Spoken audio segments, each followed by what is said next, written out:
പറയുന്നതിന്റെ അർത്ഥമെന്ന് നീ ഒന്ന് ചിന്തിച്ചു നോക്കൂ. സാധാരണ ദിവസത്തെ പോലെയല്ല എന്റെ പ്രിയപ്പെട്ടവരെ. പാവപ്പെട്ടവന്റെ ഹജ്ജാണല്ലോ.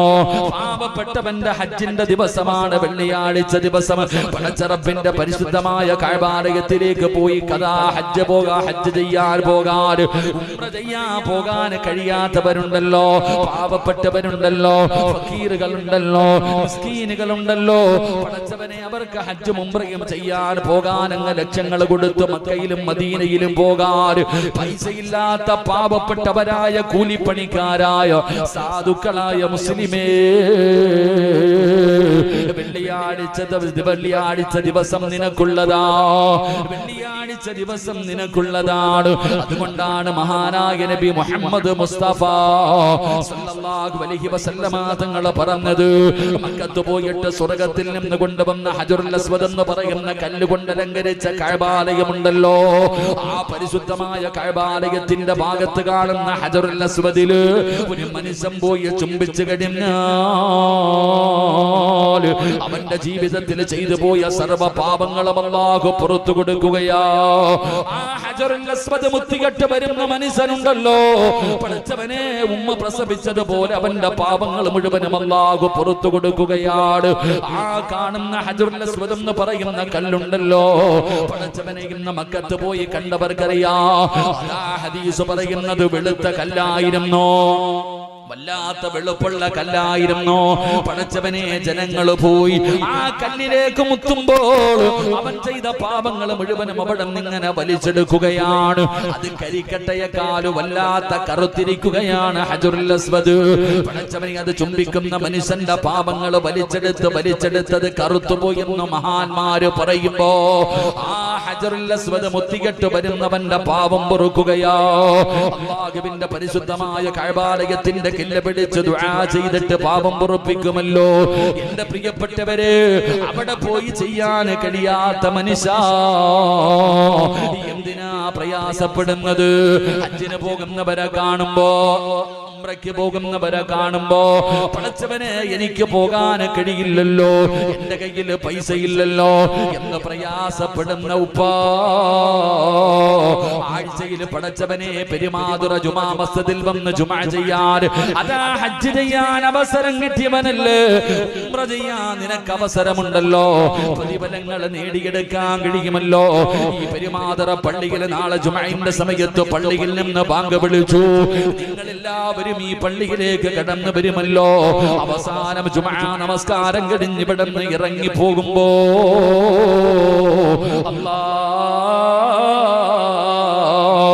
പള്ളിയുടെ കവാടത്തിൽ നിൽക്കുന്ന മലക്കുകളുണ്ടല്ലോ, പള്ളിയുടെ മാതരിൽ നാളെ ജുമഅന്റെ സമയമാകുമ്പോ മലക്കുകൾ വന്ന് നിൽക്കുകയാ.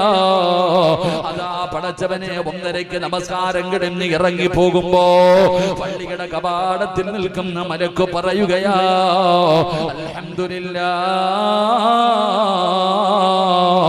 നീ സ്വർഗ്ഗത്തിന്റെ അവകാശിയാ, നീ സ്വർഗ്ഗത്തിന്റെ അവകാശിയാ, നിന്റെ പേര് സ്വർഗ്ഗത്തിന്റെ മുന്നില് മലക്കുകൾ എഴുതി വെച്ചിട്ടുണ്ട്, നീ സ്വർഗ്ഗത്തിന്റെ അവകാശിയാണ്. ഈ പോകുന്ന വഴിയിൽ നീ മരിച്ചാ പടച്ചവനെ നീ സ്വർഗ്ഗത്തിലാണ്. പള്ളിയിൽ നിന്ന് നമസ്കരിച്ചിട്ട് ഇറങ്ങി പോകുന്ന നിങ്ങളുടെ ചിലരുടെ കൈപിടിച്ചിട്ട് അല്ലാഹുവിന്റെ മലക്കുകൾ പറഞ്ഞു വിടുകയാ, നീ സ്വർഗ്ഗത്തിലാണെന്ന സന്തോഷ വാർത്ത നിനക്ക് പറഞ്ഞു തരികയാ. പക്ഷേ മറ്റു ചിലര് പള്ളിയിൽ നിന്നിറങ്ങി പോകുമ്പോ മലക്ക് പറയുന്നു, എടാ നശിച്ചവനെ, എടാ നഷ്ടവാളി, സർവ്വതും നീ തകർത്ത് കളഞ്ഞല്ലോടാ, അല്ലാഹുവിന്റെ സ്വർഗ്ഗം നീ വലിച്ചെറിഞ്ഞല്ലോ, ആ സ്വർഗ്ഗത്തിലേക്ക് കടന്നു പോകാൻ അവസരം കിട്ടിയിട്ട് പാഴാക്കിയല്ലോ. നരകത്തിന്റെ മുന്നിൽ നിന്റെ പേരെഴുതി വെച്ചിട്ടുണ്ട്, നരകത്തിന്റെ മുന്നിൽ നിന്റെ പേരെഴുതി വെച്ചിട്ടുണ്ട്. അല്ലാഹുവേ, നീ എങ്ങാണ് തൗബ ചെയ്യാതെ മരണപ്പെട്ടു പോയാൽ, നീ എങ്ങാണ് തൗബ ചെയ്യാതെ മരണപ്പെട്ടു പോയാ നീ നരകത്തിന്റെ അവകാശിയാണ്. നാളെ ഈ പള്ളിയിൽ നിന്ന് ജുമാ കഴിഞ്ഞ് ഇറങ്ങി പോകുന്നവരോട് മലക്കുകൾ പറയുമെന്ന് നബി മുഹമ്മദ് മുസ്തഫ, നബി മുഹമ്മദ് മുസ്തഫ സല്ലല്ലാഹു അലൈഹി വസല്ലം നാളെ ജുമാ കഴിഞ്ഞ് ഇറങ്ങി പോകുമ്പോ മലക്കുകൾ പറഞ്ഞു കൊടുക്കും, ഖതീബ് ഉസ്താദിനോട് പറയും, നിങ്ങൾ കമ്മിറ്റിക്കാരോട് പറയും, നിങ്ങൾ ഓരോരുത്തരോടും പറയും, നീ സ്വർഗത്തിന്റെ അവകാശിയ, സന്തോഷ വാർത്ത അറിയിക്കും, കെട്ടിപ്പിടിച്ച് മുസാഫഹത്ത് ചെയ്ത് നീ സ്വർഗത്തിന്റെ അവകാശി, പൊക്കോട ചങ്ങാതി ധൈര്യമായിട്ട് എന്ന് പറഞ്ഞങ്ങ് വിടും. മറ്റു ചിലരോടും പറയും, അല്ലാഹു അഅലം, ഇതിനകത്ത് വന്നിട്ട് പോലും നീ നേരെയായില്ലല്ലോടാ, നീ നരകത്തിന്റെ അവകാശിയ, നിന്റെ പേര് നരകത്തിന്റെ മുന്നിൽ അള്ളാഹുവിന്റെ മലക്കുകൾ എഴുതി വെച്ചിട്ടുണ്ട്. അള്ളാഹു കാക്കുമാറാകട്ടെ, അള്ളാഹു കാക്കുമാറാകട്ടെ, ഉറക്കപ്പറ അള്ളാഹു കാക്കുമാറാകട്ടെ. കാരണം ഇതൊക്കെ ഉള്ളതാണല്ലോ, ഉസ്താദന്മാരൊക്കെ പറഞ്ഞിട്ടുണ്ടല്ലോ, പള്ളിയുടെ വാതിലിൽ 2 മലക്കുകൾ വന്ന് നിൽക്കുമെന്ന്. വെള്ളിയാഴ്ച ദിവസം മലക്കുകൾ വന്ന്, ഞങ്ങളൊക്കെ ഈ ഹദീസ് പഠിക്കുമ്പോൾ അത്ഭുതപ്പെട്ടു പോയിട്ടുണ്ട്. പടച്ചവനെ, വെള്ളിയാഴ്ച പള്ളിയിൽ 2 മലക്കുകൾ വന്ന് നിൽക്കും. മനസ്സിലായില്ല. നമ്മളാരെങ്കിലും മലക്കുകളെ കാണാറുണ്ടോ? നമ്മളാരെങ്കിലും കണ്ടിട്ടുണ്ടോ? കൊറോണ വന്നപ്പോ 2 മലക്കുകളെ കണ്ടില്ലേ? പള്ളിയിലെ സെക്രട്ടറിയും പ്രസിഡന്റിനെയും. ഒരാള് സാനിറ്റൈസും, ഒരാള് പേപ്പറും. എന്താ പേരെന്താ? സിറാജ്. ഫോൺ നമ്പർ എന്താ? എഴുതിയെടുക്കേണ്ട ഒരു കാലം അല്ലേ? പള്ളി പരിപാലനം എന്താണെന്ന് അങ്ങാ പഠിച്ചത്. അല്ലാഹു ഈമാൻ നൽകുമാറാകട്ടെ. ഇവിടുത്തെ പ്രസിഡന്റ് ആരാ? നിങ്ങൾ പറഞ്ഞൊന്നുമല്ല കേട്ടോ. അൽഹംദുലില്ലാഹ്, അല്ലാഹു ആഫിയത്തുള്ള സെക്രട്ടറി ഉണ്ടല്ലോ. സെക്രട്ടറി പിന്നെ കാലൊന്നും വയ്യാൻ നടക്കാൻ. ഇൻഷാ അല്ലാഹ് അല്ലാഹു ആഫിയത്തും ദീർഘായുസ്സും കൊടുക്കുമാറാകട്ടെ. അല്ലേ, ഇപ്പൊ പള്ളിയുടെ അധികാര സെക്രട്ടറി പ്രസിഡന്റ് എന്നൊക്കെ പറഞ്ഞ ഇന്ത്യൻ പ്രധാനമന്ത്രിയുടെ പവറാ. ഖത്തീബിനെ ഇഞ്ഞ് വിളിക്കും. ഇപ്പൊ പറഞ്ഞു നേരെ ഇങ്ങ് വിളിയടാ, ഖത്തീബിനെ ഇഞ്ഞ് വിളിക്കാൻ. ആരാ? കമ്മിറ്റിക്കാര് വെറുതെയല്ല കേട്ടാ. ഖത്തീബിനെ വിളിക്കും. വിളിച്ചിട്ട്, ഉസ്താദെ അസറിനെ കണ്ടില്ലല്ലോ, എങ്ങോട്ട് പോയി? ഇതാ ചോദ്യങ്ങളൊക്കെ നാലിച്ചു നോക്കണം. ഇവിടെ എങ്ങനെ ഇലക്ഷൻ ഉണ്ടോ? അല്ലാഹു കാക്ക്, രക്ഷപ്പെട്ടു കേട്ടോ. അൽഹംദുലില്ലാഹ്, നിങ്ങൾ രക്ഷപ്പെട്ടു. നമ്മുടെ ചില സ്ഥലങ്ങളിലൊക്കെ ഇലക്ഷനാ, പള്ളികളിൽ പഞ്ചായത്ത് ഇലക്ഷൻ നടക്കുന്ന പോലെയാ. പള്ളിയുടെ പരിപാലനത്തിന് വേണ്ടി നാലിച്ചോയ്ക്ക്. അല്ലാഹു, നിങ്ങൾ ചിന്തിക്കണം, ലക്ഷങ്ങൾ ചെലവഴിച്ചിട്ട് ഇലക്ഷൻ നടത്തുക. എന്തിന്? പള്ളിയുടെ പ്രസിഡന്റ് ആകാൻ. ശമ്പളം വല്ലതും ഉണ്ടോ പ്രസിഡന്റിന്? പറഞ്ഞങ്ങാതിമാരുണ്ടോ? നിങ്ങൾ എന്തെങ്കിലും ഇരിക്കണുണ്ടോ? ഇല്ല. അങ്ങനെ എന്തിനാ അപ്പൊ ഇങ്ങനെ മത്സരിക്കണേ? പഞ്ചായത്ത് ഇലക്ഷന്റെ ലാസ്റ്റ് ദിവസം വീടിന്റെ അടുക്കള വാതിലിൽ കൂടെ കയറിയിട്ട് ഇങ്ങനെ പൈസ കൊടുത്തിട്ട് വോട്ട് പിടിക്കണ പോലെ പിടിക്കണ പള്ളികളില്ലേ? നാലിച്ചു നോക്കി ഉമ്മത്ത് എവിടെ എത്തിയെന്ന്.